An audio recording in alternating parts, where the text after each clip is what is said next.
ਜੈ ਸ਼੍ਰੀ ਫਾਦਰ ਜੀ, ਮੇਰਾ ਸਵਾਲ ਇਹ ਹੈ ਕਿ ਸਾਲ ਦੇ ਵਿੱਚ ਮਾਂ ਮਰੀਮ ਦੀ ਖਾਸ ਈਦਾਂ ਕਿਹੜੇ-ਕਿਹੜੇ ਹਨ। यीशु मसीह दी ਅੱਜ ਦਾ ਇਹ ਸਵਾਲ ਹੈ ਕਿ ਮਾਂ ਮਰੀਮ ਦੇ ਤਿਉਹਾਰਾਂ ਦੇ ਬਾਰੇ ਦੱਸਣ ਦੇ ਲਈ। ਪਿਆਰੇ ਭਰਾਓ ਤੇ ਭੈਣੋ, ਸਭ ਤੋਂ ਪਹਿਲਾਂ ਅਸੀਂ ਇਹ ਯਾਦ ਰੱਖਣਾ ਕਿ ਕਲੀਸਿਆ ਦੇ ਵਿੱਚ 3 ਤਰ੍ਹਾਂ ਦਾ ਤਿਉਹਾਰ ਹੈ।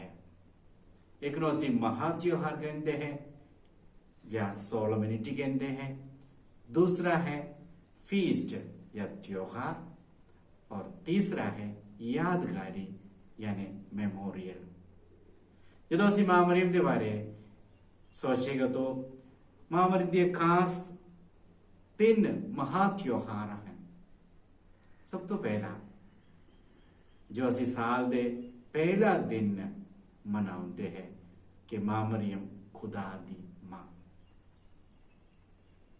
ਇਹਦਾ ਮਤਲਬ ਇਹ ਹੈ ਕਿ ਨया ਸਾਲ ਦਾ ਪਹਿਲਾ ਦਿਨ ਅਸੀਂ ਮਾਂ ਮਰੀਮ ਦੇ ਤਿਉਹਾਰ ਦੇ ਨਾਲ, ਮਹਾ ਤਿਉਹਾਰ ਦੇ ਨਾਲ ਸ਼ੁਰੂ ਕਰਦਾ ਹੈ।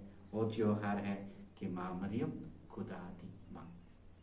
दूसरा है ਅਸੀਂ ਅਗਸਤ ਮਹੀਨੇ ਦੇ 15 ਤਾਰੀਖ ਨੂੰ ਮਨਾਉਂਦੇ ਹੈ ਕਿ ਮਾਂ ਮਰੀਮ स्वर्ग ਵਿੱਚ ਉਠਾਇਆ ਗਿਆ। ਮਾਂ ਮਰੀਮ ਦੀ ਇਸ ਦੁਨੀਆ ਵਿੱਚ ਮਾਂ ਮਰੀਮ ਦਾ ਸ਼ਰੀਰ ਕਬਰ ਦੇ ਵਿੱਚ ਰੱਖਿਆ ਨਹੀਂ ਗਿਆ ਅਤੇ ਉਹ ਖਰਾਬ ਨਹੀਂ ਹੋਇਆ, ਬਲਕਿ ਮਾਂ ਮਰੀਮ ਪੂਰੇ ਸ਼ਰੀਰ ਅਤੇ ਆਤਮਾ ਦੇ ਨਾਲ स्वर्ग ਵਿੱਚ ਉਠਾਇਆ ਗਿਆ।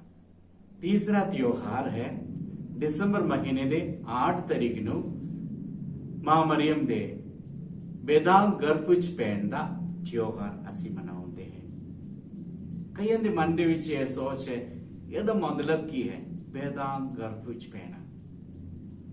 आप सबको जानते हैं कि ਜਦੋਂ ਇੱਕ ਇਨਸਾਨ, ਇੱਕ ਬਾਲਕ ਇਸ ਧਰਤੀ ਵਿੱਚ ਜਨਮ ਲੈਂਦੇ ਹੈ, ਉਹਨੂੰ ਮਜੂਸੀ ਗੁਨਾਹ ਦੇ ਅਸਰ ਉਹਦੀ ਜ਼ਿੰਦਗੀ ਦੇ ਵਿੱਚ ਪੈਂਦਾ ਹੈ। ਯਾਨੀ ਕਿ ਜਿਹੜੇ ਗੁਨਾਹ ਬਾਬਾ ਆਦਮ ਅਤੇ ਮਾਈ ਹਵਾ ਨੇ ਕੀਤਾ, ओरिजिनल sin ਜਿਸ ਨੂੰ ਅਸੀਂ ਕਹਿੰਦੇ ਹਾਂ। ਪਰ ਮਾਂ ਮਰੀਮ ਦੀ ਜ਼ਿੰਦਗੀ ਦੇ ਵਿੱਚ ਉਸਦੇ ਜਨਮ ਤੋਂ ਹੀ ਖੁਦਾ ਨੇ ਹਰ ਤਰ੍ਹਾਂ ਦੀ ਪਾਪ ਤੋਂ ਮਾਂ ਮਰੀਮ ਨੂੰ ਸੁਰੱਖਿਅਤ ਰੱਖਿਆ ਹੈ। ਪਾਪ ਦਾ ਕੋਈ ਕਲੰਕ ਮਾਂ ਦੀ ਜ਼ਿੰਦਗੀ ਵਿੱਚ ਨਹੀਂ ਸੀ।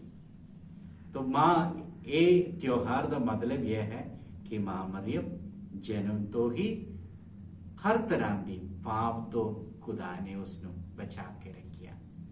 ਇਹੀ ਤਿਉਹਾਰ ਅਸੀਂ ਦਸੰਬਰ ਮਹੀਨੇ ਦੇ 8 ਤਾਰੀਖ ਨੂੰ ਮਨਾਉਂਦੇ ਹਾਂ। ਇਹ ਮਹਾ ਤਿਉਹਾਰ ਹੈ।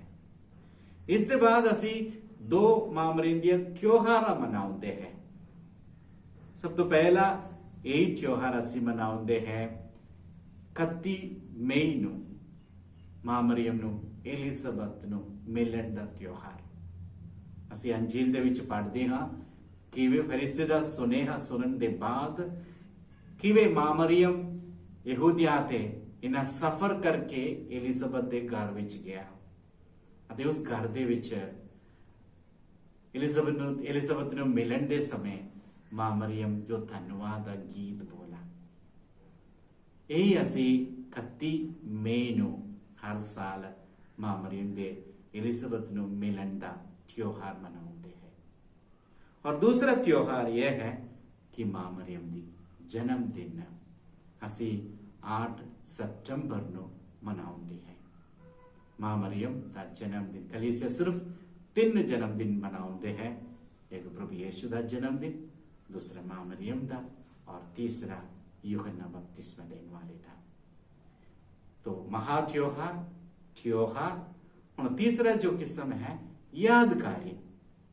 यादगारी दे कई मां मरियम के त्योहार हैं।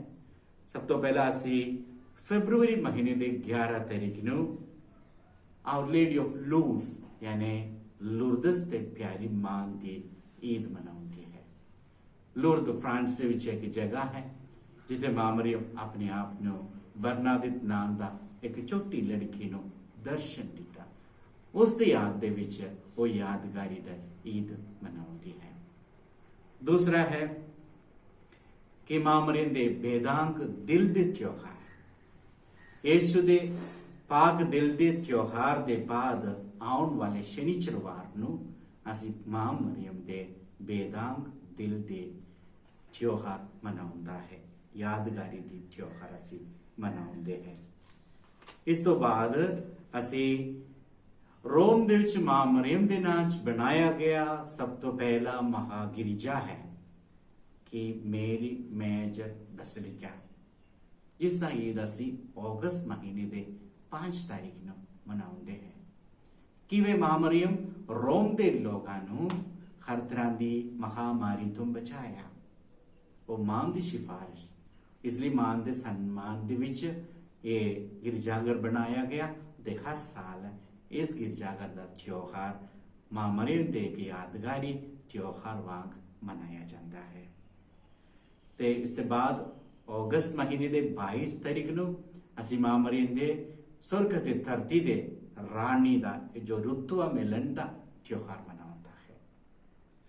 ਤੇ ਸਤੰਬਰ ਮਹੀਨੇ ਦੇ 15 ਤਾਰੀਖ ਨੂੰ ਮਾਂ ਮਰੀਮ ਦੇ ਗਮਾਂ ਨੂੰ ਯਾਦ ਕਰਦੇ ਹੋਏ ਆਵਰ ਲੇਡੀ ਆਫ ਸੋਰੋਸ, ਦੁਖਿਆਈ ਮਾਂ ਦੀ ਤਿਉਹਾਰ ਮਨਾਉਂਦੇ ਹੈ।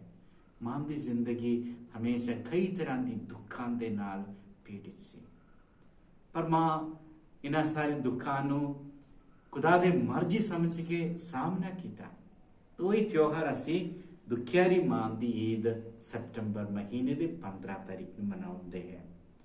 अक्तूबर महीने के 7 तारीख को पाक रोजरी की ईद मनाते हैं।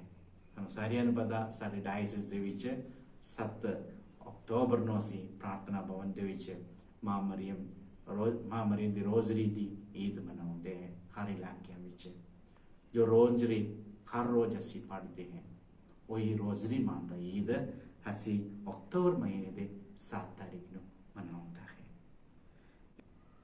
नवंबर महीने के 21 तारीख को असी मां मरियम नूं हेकल दे विच पेंट चढ़ाउण दा ईद मनाउंदा है। मां मरियम दे मां बाप